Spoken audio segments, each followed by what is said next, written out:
बना रहे हो, रख लो फोन जेब में। वीडियो बनाने से कोई फायदा है? फोन जेब में रख लो, वीडियो मत बनाओ। ये सब भिखमंगाई वाले काम छोड़ दो यार। कितनी बार तुम लोगों को बोला कि यार ये सब काम मत किया करो, लेकिन तुम मानते ही नहीं हो। हमारा इंस्टाग्राम पे हम चाहे तो डेली किसी के साथ फोटो डालें, हम भी यार लोगों के जो लोग मिलते हैं, पर हमने किसी को बड़ा माना ही नहीं अपने गुरु को छोड़ के। नेता मिलते, विधायक मिलते, एमपी मिलता, मिनिस्टर मिलता, हम सोचते पे तुम हमसे बड़े कहाँ हो, हमारे टैक्स के पैसे से तुमको सैलरी जाती है, तुम तो नौकर हो हमारे, तुम्हारे साथ कैसे सेल्फी ले लेंगे? इस देश के जितने नेता हैं वो मेरे टैक्स से सैलरी खाते हैं, तो जो आदमी मेरी दी हुई सैलरी खा रहा है, तुम्हारा दिमाग ही काम नहीं कर रहा है। ये सब छोड़ो, इंस्टाग्राम, मोबाइल, ये सब किनारे कर दो। देखो हम क्लास में आते हैं, कभी मोबाइल लेके नहीं आते, आते ही नहीं। पैसा मिलता है भैया, इस काम का पैसा मिलता है, पैसा। और जिस चीज का पैसा जो आदमी दे रहा है वो चाहता है कि आप ईमानदारी से उसका काम करें। लेक्चर लेते वक्त 5 बार मैसेज देख लेंगे तो उसको बुरा लगेगा, बोले भले कुछ ना कि यार पढ़ाते पढ़ाते मैसेज देखते रहते हो, फोन रिसीव करते रहते हो। एक एप्पल ने हजरत आदम को परेशान किया था, दूसरा तुमको कर रहा है। और आज का जो समय है,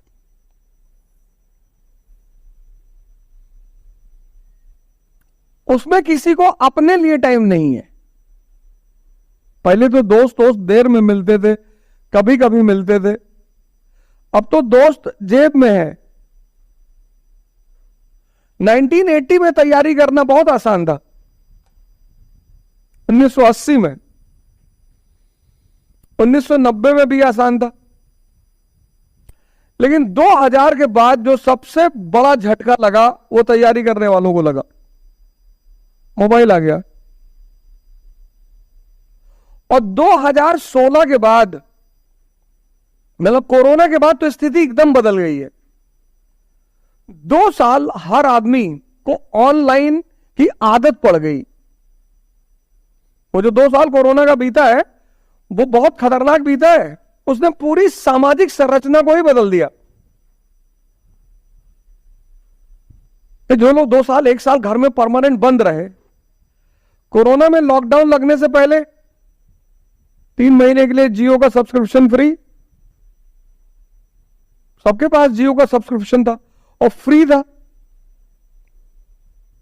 तो कोरोना ने क्या किया कि पूरी सोशल स्ट्रक्चर को बदल दिया। अब अगर आपको रात में 2 बजे नींद नहीं आ रही है, तो 1980 में अगर किसी को 2 बजे नींद नहीं आ रही थी तो वो बैठ के पढ़ रहा था, लेकिन 2023 में अगर किसी को नींद नहीं आ रही तो वो मूवी देख रहा है। कितनी चीजें बदल गई। 1980 में ऑप्शन ही नहीं था पढ़ने के सिवा, नींद ना आए तो पढ़ो। 1980 में पढ़ने के सिवा ऑप्शन ही नहीं था, लेकिन अब अगर नींद ना आए तो आप मूवी देख सकते हो। 1980 में तो मूवी देखने का एक ही तरीका था, सिनेमा हॉल, और रात में 2 बजे खुलेगा नहीं। रात में 2 बजे खुलेगा नहीं, वो खुलेगा सुबह 12 बजे, उससे पहले वो खुलेगा ही नहीं।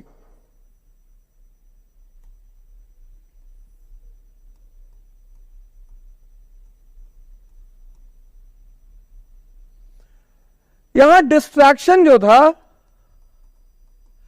यहां वो माइनस में था, यहां डिस्ट्रैक्शन प्लस में है।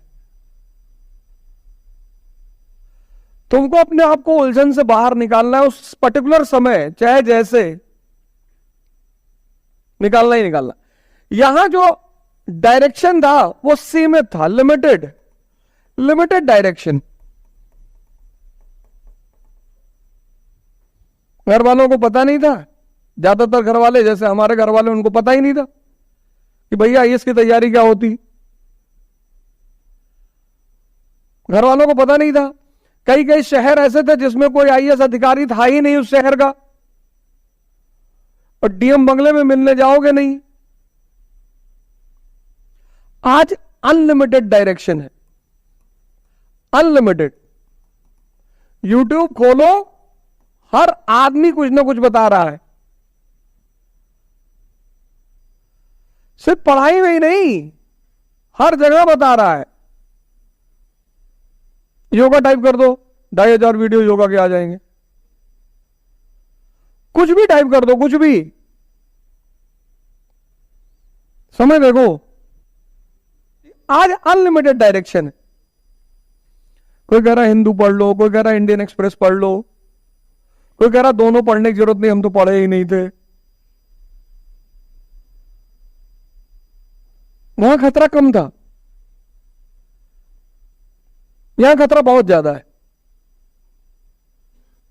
क्योंकि जब तुम सबके रास्ते को फॉलो करना शुरू करोगे तो एक टाइम ऐसा आएगा जब तुम 5 डॉक्टर की दवा खा लोगे तो मरोगे, मरना ही है। तब बहुत कम लोग पढ़ते थे, मिनिमम 1980 का इलाहाबाद। एक आध शहर में बिरले लोग मिलते थे जो इलाहाबाद पढ़ रहे हो। सबसे ज्यादा लोग कहां के थे? प्रतापगढ़, जौनपुर, ये जो नीबरिंग डिस्ट्रिक्ट है इलाहाबाद के, यहां के लोग ज्यादा थे। इसलिए सबसे ज्यादा आईएएस ऑफिसर भी इन्हीं डिस्ट्रिक्टों से है। जौनपुर का तो नंबर 1 चलता था, एजे चलती है इलाहाबाद जौनपुर। उसमें 50 किलो गेहूं लाद लिए, 25 किलो आलू भर दिए ट्रेन में, बैठे उसी पे। यहां पर आके स्टेशन पे उतार लिए। मजिस्ट्रेट चेकिंग होती थी, वो सीनियर होता था इलाहाबाद का, उसको आई कार्ड दिखा देते थे कि साहब मेरे परमानेंट टिकट रखे हो जी, और टिकट मांगता ही नहीं था। आज मैक्सिमम लोग तैयारी करने को आ रहे हैं, भीड़, सब भागे आ रहे हैं। करनी है, करनी है। सोर्स लिमिटेड थे, लिमिटेड सोर्स, लिमिटेड। आज अनलिमिटेड सोर्स। इसका ये पढ़ लो, उसका वो पढ़ लो, ऐसा कर लो।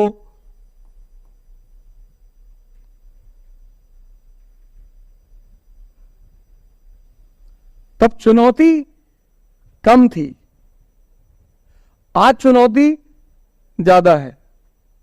और सबसे बड़ी बात, चूंकि डिस्ट्रैक्शन कम था, इसलिए लोगों की सिटिंग क्षमता बहुत अच्छी थी।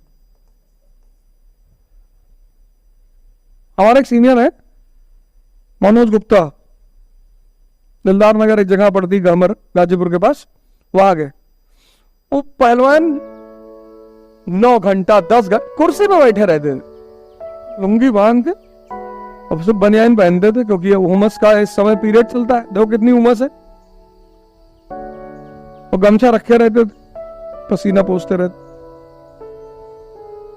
उनको देखकर मेरी ये हालत हो गई थी कि भैया रहने दो, अपना तुम मर रहे हो, हमारी जान काहे ले रहे हो। क्योंकि जब कोई तुम्हारे सामने पढ़ रहा होता है तब तुम सो नहीं सकते। अगर तुम्हें इस तरह का रूम पार्टनर मिल जाए या पड़ोसी मिल जाए जो पढ़ रहा है 10 घंटा, तब तुम सो ही नहीं पाओगे। गजब के आदमी थे वो। आज सबसे बड़ी चुनौती है सिटिंग। 2 घंटा बैठना मुश्किल है,